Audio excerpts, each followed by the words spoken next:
You ever feel like you're stuck in a loop? You set a new goal, you're all fired up, you start making these big changes, and then a few weeks later, you're somehow right back where you started.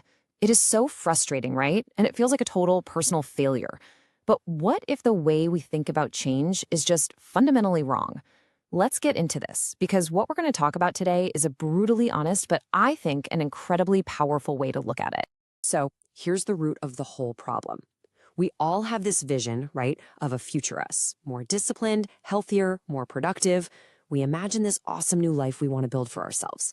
And there it is. That's the trap. We try to bolt all these new actions and habits onto our old identity. It's like trying to run brand new, amazing software on a computer from like 1998. It's just not compatible. It is absolutely destined to crash. And this right here has a name, the self-deception trap.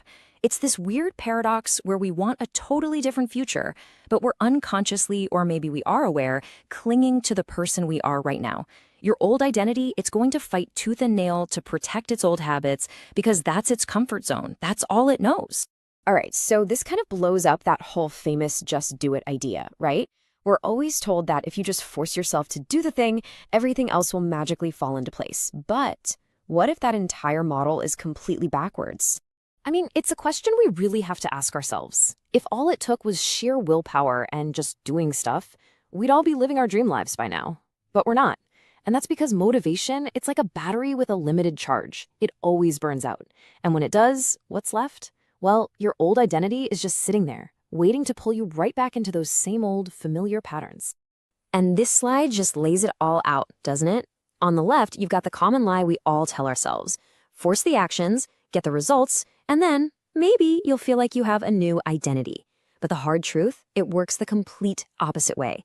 It has to start with identity. That's what drives your actions almost automatically, which in turn, and only then, gets you the results you actually want. Which brings us to the absolute heart of the matter. Lasting, real transformation isn't about what you do, it's about who you decide to be. Your identity is the real engine here. Just let that sink in for a second. The results you want will never, ever happen if you're still clinging to the person you are right now. Think about it. Someone who sees themselves as unfit might force themselves to go to the gym for a week, but a person who truly identifies as an athlete, they don't have to force it. It's just who they are. That identity shift has to come first. It's non-negotiable. So think of your identity like the architectural blueprint for your life. It is the master plan. It dictates everything else without you even having to think about it. It decides which thoughts you listen to. It guides all those tiny little choices you make all day long. And your big actions, they're just a byproduct of that blueprint. So here's the key. You don't try to renovate the building one room at a time. You change the entire blueprint, and the whole structure just reconfigures itself.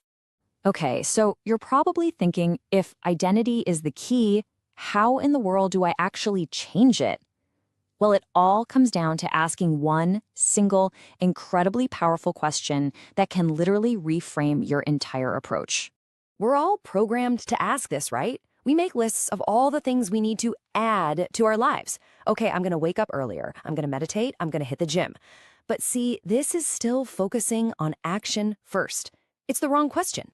This is it. This is the question that unlocks everything. Not what should I start doing, but who do I need to stop being? Are you the procrastinator? Or maybe the person who always quits? How about the anxious overthinker? You cannot build a new you on top of that old crumbling foundation. You have to let that person go. And this big shift in focus leads us to something called the power of subtraction. See, real growth isn't about adding more stuff to your to-do list. It's about having the courage to shed what's no longer serving you. It's the art of unbecoming the person you've been, so you can finally reveal the person you're truly meant to be. So how do you actually do this?